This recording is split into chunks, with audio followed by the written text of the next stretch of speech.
माँ, आप हमारे लिए कपड़े लेकर आई क्या? सबर कर, जरा भी लाती हूँ, अंदर अलमारी में रखे हैं लाकर।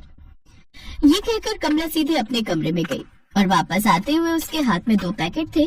और फिर छी, ये कैसा सूट है, कितना सस्ता सा लग रहा है। हाँ तो जितने पैसे मेरे पास थे उसमें यही 2 सूट आ पाए हैं। तो ये भी क्यों लाई माँ? जाओ वापस कर दो जहाँ से भी लाई हो। दीदी ऐसा नहीं कहते, आप एक बार पहन कर तो देखो। तो चुप कर, तू ही पहन लेना इसे, क्योंकि मैं तो इसे नहीं पहनने वाली। तभी प्रिया ने अपनी माँ से कहा, माँ आप चिंता मत करो, अभी दीदी गुस्से में है, थोड़ी देर बाद जब गुस्सा ठंडा हो जाएगा तो अपने आप सब ठीक हो जाएगा। ऐसे वक्त गुजरता गया और फिर एक दिन, माँ आपको सिद्धार्थ कैसा लगा? अच्छा लगा, लेकिन बेटा हम लोग उनकी बराबरी नहीं कर सकते, बहुत अमीर घर से है वो। तभी तो मैंने उसे चुना है माँ, पता है कितना पैसा है उसके पापा के पास। आप देखना आपकी बेटी राज करेगी राज। और मैं तो कहती हूँ प्रिया तू भी कोई अमीर लड़का फंसा ले। अब मेरा मतलब है कि पसंद कर ले। माँ की जिंदगी तो गरीबी में गुजर गई, कम से कम हम तो अपना भविष्य संवार ले। ये कैसी बातें कर रही हो दीदी? आपने भले ही सिद्धार्थ जी के पैसे देखकर उन्हें पसंद किया है, लेकिन मैं तो वहीं शादी करूंगी जहाँ मेरे माँ मेरा रिश्ता तय करेंगी। और रही बात भविष्य की, तो वो तो ऊपर वाला देखता है दीदी। अरे ऊपर वाला कुछ नहीं देखता, लेकिन मैं जरूर देखूंगी कि माँ तेरी शादी किस राजकुमार से करती है और वो कौन सी बैलगाड़ी से विदा कराने आता है तुझे। कुछ दिनों बाद रिया और सिद्धार्थ की शादी हो गई। रिया वाकई अमीर हो गई थी और अपनी माँ और छोटी बहन के सामने अपनी इस अमीरी को जताने का वो एक भी मौका नहीं छोड़ती थी। माँ ये देखो, मैं तुम्हारे लिए नई साड़ी लेकर आई हूँ, और प्रिया ये ले तेरे लिए सूट, पता है पूरे 1500 का है। अब जब मैं इतने महंगे कपड़े पहनती हूँ तो कुछ भला तो तेरा भी होना ही चाहिए। थैंक यू दीदी। अरे थैंक यू छोड़, और जल्दी से मेरी तरह कोई अमीर लड़के से सेटिंग बिठा ले। अब तेरा होने वाला पति मेरे ससुराल भी तो आएगा ही, तो इस बात का भी ख्याल रखना जरा। ऐसे कुछ और साल बीत गए और फिर कमला ने प्रिया की शादी आकाश से तय कर दी। आकाश बहुत ही अच्छा और संस्कारी लड़का था। और फिर शादी के बाद ससुराल में, आपका स्वागत है भाभी। वाह भाभी आप तो बहुत सुंदर हो। सच में भैया किस्मत खुल गई आपकी तो। अपनी तीनों नंदों की बात सुनकर प्रिया शर्मा गई। उसकी तीनों नंदे मेघना, मोहिनी और मेघा बहुत प्यारी थी। भाभी आपसे बात करके बहुत अच्छा लगा, अब हम अपने कमरे में चलते। भैया को भी तो आपसे ढेर सारी बातें करनी होंगी ना। चुप कर शैतान कहीं की। अच्छा भाभी आपको किसी भी चीज की जरूरत हो तो मुझे आवाज दे देना। ठीक है। अब एक बात कहूँ? हाँ बोलो ना भाभी। आप तीनों बड़ी ही प्यारी हो। अपनी तारीफ सुनकर तीनों बहनें मुस्कुराकर अपने कमरे में चली गई और फिर आकाश कमरे में आया। तो क्या बातें चल रही थी भाभी और नंदों के बीच? कुछ नहीं, मैं बस ये कह रही थी कि वो तीनों बड़ी ही प्यारी हैं। हाँ ये तो है। पता है माँ बाबूजी के जाने के बाद मैंने इन तीनों को अपनी बहनें नहीं बल्कि बेटियां मानकर पाला है। ये कहते हुए आकाश की आंखों में आंसू थे। फिर उसने लंबी सांस लेते हुए आगे कहा, वो रात में कभी नहीं भूल सकता। एक औरत इन तीनों बच्चियों को हमारे घर के बाहर छोड़कर चली गई और उसके कुछ दिन बाद ही मेरी माँ और बाबूजी को कुछ लोगों ने मार डाला। वो लोग कौन थे, कहाँ से आए थे, कुछ पता नहीं चला, लेकिन तब से तीनों ही मेरा परिवार बन गए। तो इसका मतलब ये आपकी सगी बहनें नहीं है?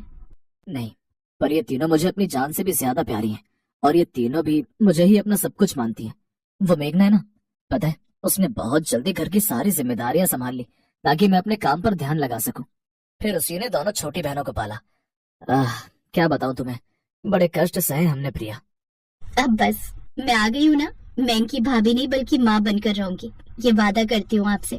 प्रिया की बात सुनकर आकाश को बड़ा सुकून मिला और प्रिया ने वाकई वही किया जैसा कहा था। प्रिया अपनी नंदों से ऐसे घुल मिल गई जैसे वो उन्हें कई सालों से जानती हो।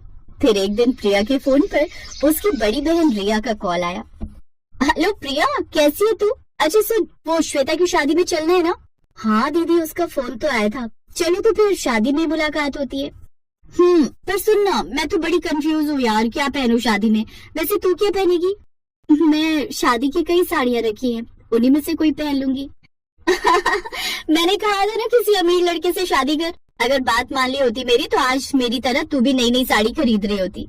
रिया की बात सुनकर प्रिया को गुस्सा भी आया और दुख भी हुआ। लेकिन उसने पलट कर कुछ कहा नहीं। फिर कुछ दिन बाद शादी का दिन भी आ गया और जब प्रिया नहाकर बाहर निकली तो उसने देखा कि उसके बिस्तर पर एक बिल्कुल नया और काफी महंगा लहंगा रखा हुआ था। ये लहंगा ये किसका है और यहाँ कौन लाया? ये आपके लिए है भाभी, भैया ने भिजवाया है। बोला है कि आप इसे पहनकर ही जाना अपनी सहेली की शादी में। अरे पर ये तो बहुत महंगा लग रहा है। अब ये तो भैया ही जाने। वैसे एक बात तो साबित हो गई कि वो आपसे प्यार बहुत करते हैं। उस लहंगे को देखकर प्रिया बहुत खुश हुई, लेकिन शादी में उसे इतना बढ़िया लहंगा पहने देखकर रिया की आंखें तो फटी की फटी रह गई। ऊपर से वहाँ हर औरत प्रिया के लहंगे की तारीफ कर रही थी। ये सब रिया से देखा नहीं गया और उसने चिढ़ते हुए प्रिया से कहा, अरे प्रिया, तू तो बड़ी सुंदर लग रही है। वैसे इतना महंगा लहंगा किराए पर लिया है या फिर इसे खरीदने के लिए कहीं तेरे पति ने अपनी किडनी विडनी तो नहीं बेच दी ना? रिया की बात सुनकर वहाँ मौजूद औरतें हंसने लगी, जबकि इस बात पर प्रिया को बहुत गुस्सा आया और वो वहाँ से बिना कुछ कहे चली गई। रिया की अच्छी खासी बेइज्जती हो चुकी थी जो उससे बर्दाश्त नहीं हो रही थी। इस बात से रिया इतना गुस्सा हुई कि उसने अपनी कार उठाई और प्रिया के ससुराल की तरफ बढ़ गई। वहाँ पहुँचते ही उसने गुस्से में प्रिया के घर में आग लगा दी। तभी आग देखकर, है ये आग कैसे लग गई? तुम सब जल्दी बाहर निकलो। हे भगवान, आग तो हर तरफ फैल गई है, बाहर निकलने का कोई रास्ता नहीं है। हे भगवान, चाहे मेरी जान ले लो लेकिन मेरी नंदों को बचा लो। प्रिया भगवान से प्रार्थना कर रही थी और उधर बाहर रिया जोर जोर से हंस रही थी। तभी मेघना ने मोहिनी और मेघा को कुछ इशारा किया। मेघा ने फौरन आंखें बंद की और फिर पूरे घर के ऊपर जोर से बारिश होने लगी, जिससे कुछ ही पलों में आग बुझ गई। और फिर मोहिनी ने अपने लंबे हाथों से सीधे रिया का गला पकड़ लिया। ये क्या? ये सब तुम सब? हम तीनों बहनें परियां हैं। हमारी माँ ने एक शैतान के डर से ही हम सबको आकाश भैया के घर छोड़ दिया था और फिर बाद में उसी शैतान ने हमें और आकाश भैया को अनाथ बना दिया। तब आकाश भैया ने हमें पाला और अब हम अपनी भाभी की जान लेने की कोशिश करने वाली इस औरत को नहीं छोड़ेंगे।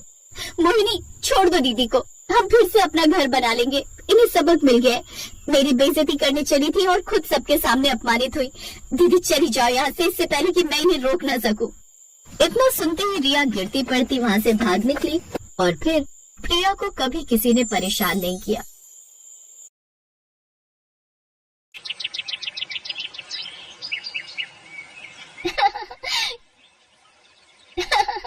कितना मजा आ रहा है ना? हाँ, और आज तो परिलोक का मौसम भी कितना सुहाना है। एक तो इतना अच्छा मौसम और ऊपर से आज तो माँ भी यहाँ नहीं है। आज तो जितना जी चाहे मस्ती कर सकते हैं हम। हाँ, पर शाम होने से पहले हमें वापस परी महल पहुँचना है। अगर माँ को पता चल गया कि हम सारा दिन बाहर थी तो वो बहुत नाराज होंगी। अरे तू चिंता क्यों करती है? मैं अपनी ये छड़ी घुमाऊंगी और पलक झपकते ही तुम दोनों के साथ परी महल उड़कर पहुँच जाऊंगी। वाह रागिनी, क्या बात कर दी। अरे मैंने कौन सा चुटकुला सुनाया जो तुम इतना हंस रही हो? चुटकुला ही तो है। हम दोनों को पता है तुमने अभी उड़ने या किसी को उड़ाने का जादू नहीं सीखा है। अब किसने कहा? अभी दिखाऊं तुम दोनों को उड़ाकर? हाँ हाँ दिखाओ ना, हम भी तो देखें जो जादू अब तक हमें नहीं आया वो तुम्हें कैसे आ गया। इसके बाद रागिनी ने फौरन अपनी छड़ी घुमाई और अपने जादू से अपनी दोनों बहनों कामिनी और मोहिनी को उड़ाने की कोशिश करने लगी, लेकिन वो ऐसा नहीं कर पाई और ये देखकर उसका चेहरा उतर गया, जबकि उसकी दोनों बहनें हंसती हुई बोली, अरे अरे अब बस कर रागिनी, इतनी देर से हम हवा में उड़ रहे हैं, अब हम थक गए, हमें नीचे उतार दो ना। सच में उड़ने में तो बहुत मजा आया। उड़ा लो, जितना मजाक उड़ाना है उड़ा लो मेरा। देखना तुम दोनों, जब मैं माँ से ये वाला जादू खूब अच्छे से सीख लूंगी ना, तब तुम दोनों को हवा में उड़ाकर आसमान में ही लटका दूंगी। ये कहानी इन्हीं तीनों बहनों की है, रागिनी, कामिनी और मोहिनी, जो आपस में बहनें थीं और असल में परिलोक की 3 राजकुमारियां थीं। तीनों बहनें खूब मस्तीखोर थीं। जब भी उनकी माँ यानी परिलोक की रानी किसी काम से बाहर जाती तो तीनों बहनें परी महल से निकलकर खूब मटर गश्ती करती। फिर उसी शाम रागिनी, अरे माँ आप आ गई, कितनी देर कर दी आपने? पता है माँ, हम तीनों ने सारा दिन आपका इंतजार किया कि कब आप आएंगे और हम सब साथ बैठकर खाना खाएंगे। अच्छा ऐसी बात है क्या? इतना कहते ही रानी परी ने अपनी आंखें बंद की और अपने जादू से उस बीते दिन को अच्छी तरह देखा। मैंने सब देख लिया कि तुम तीनों कैसे झूले में बैठकर मेरा इंतजार कर रही थी, वो भी सारा दिन। क्यों, सही कहा ना मैंने?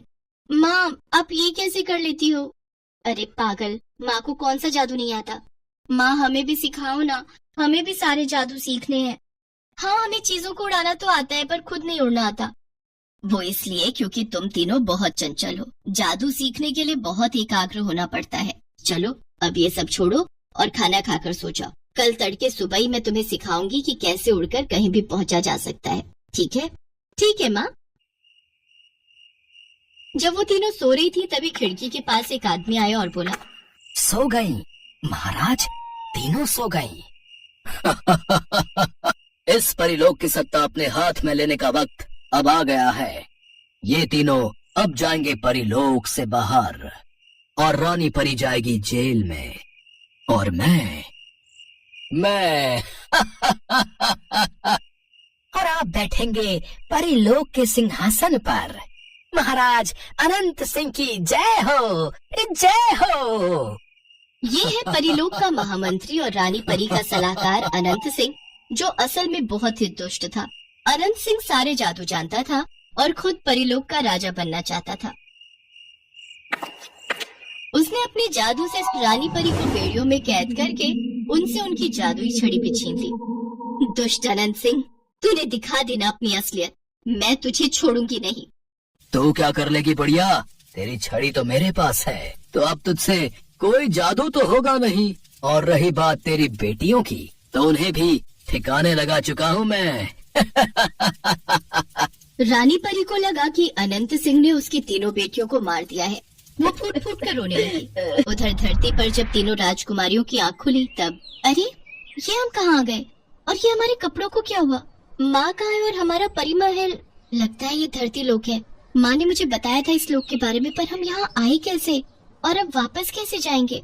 चलो किसी को ढूंढते हैं और उससे मदद मांगते हैं। अनंत सिंह के जादू से तीनों राजकुमारियों के कपड़े एकदम सादे हो चुके थे और वो बहुत ही गरीब दिख रही थी। फिर एक झोपड़ी के बाहर रुककर रागिनी ने कहा, कोई है? हाँ मैं हूँ, पर तुम कौन हो बेटी? प्रणाम माँ जी, मेरा नाम रागिनी है और ये दोनों मेरी बहनें हैं, मोहिनी और कामिनी। हम तीनों, अब क्या हुआ बताओ? हम तीनों को बहुत भूख लगी है। हमारे इस दुनिया में कोई अपना नहीं है। अरे ऐसा क्यों कहती हो? वो ऊपर वाला है ना, वो सबका रखवाला है। आ जाओ, अंदर आ जाओ। सरला की झोपड़ी ज्यादा बड़ी नहीं थी। वो उस झोपड़ी में अपने 3 बेटों के साथ रहती थी, रमेश, महेश और कमलेश, जो कि लकड़हारे थे और स्वभाव से बहुत ही मेहनती और दयालु थे। ऐसे ही कई महीने बीत गए। फिर एक दिन, अब मेरी उम्र हो गई। पता नहीं मुझे कब भगवान अपने पास बुला ले। तुम लोगों का भी तो कोई नहीं है, तो मैं चाहती हूँ कि तुम तीनों मेरे बेटों से शादी कर लो, अगर तुम्हें कोई ऐतराज ना हो तो। तीनों राजकुमारियों को इससे कोई ऐतराज नहीं था। जैसे ही तीनों भाइयों ने अपनी अपनी पत्नी की मांग में सिंदूर भरा, अचानक एक तेज रोशनी हुई, जिसके साथ ही तीनों राजकुमारियां अपने असली रूप में आ गईं और उन्हें उनकी जादुई शक्तियां भी वापस मिल गईं। ये सब देखकर सरला ने अपनी तीनों जादुई बहुओं के सिर पर हाथ रखते हुए कहा, तुम तीनों तो साक्षात लक्ष्मी का अवतार हो। तुम तीनों को अपनी बहुओं के रूप में पाकर मैं तो धन्य हो गई। भगवान तुम्हें सदा सुखी रखे। माँ जी, सुख तो हमें तब मिलेगा जब हम अपनी माँ को उस दुष्ट अनंत सिंह से आजाद करेंगी। हमें आज्ञा दीजिए परिलोक जाकर सब कुछ ठीक करके आपके पास वापस आने की। सरला ने सिर हिलाकर तीनों राजकुमारियों को जाने की इजाजत दी। तीनों राजकुमारियों ने मिलकर अनंत सिंह का सामना किया और उसे हराकर परिलोक और रानी परी को आजाद करवाया। और फिर, कहाँ जा रही हो मेरी बच्चियों? अब मुझसे दूर मत जाओ। नहीं माँ, हमें जाना ही होगा, क्योंकि अब हमारी एक और माँ है और परिवार भी। क्योंकि अब हम आपकी नटखट बेटियां नहीं रही, बल्कि एक घर की जिम्मेदार बहुएं बन गई हैं। तो हमें हमारा कर्तव्य तो निभाना ही होगा ना? हाँ माँ, लेकिन ये मत सोचिएगा कि हम परिलोक से नाता तोड़कर जा रही हैं। ये परिलोक हमारा मायका है, जिसका साथ हमसे कभी नहीं छूटेगा।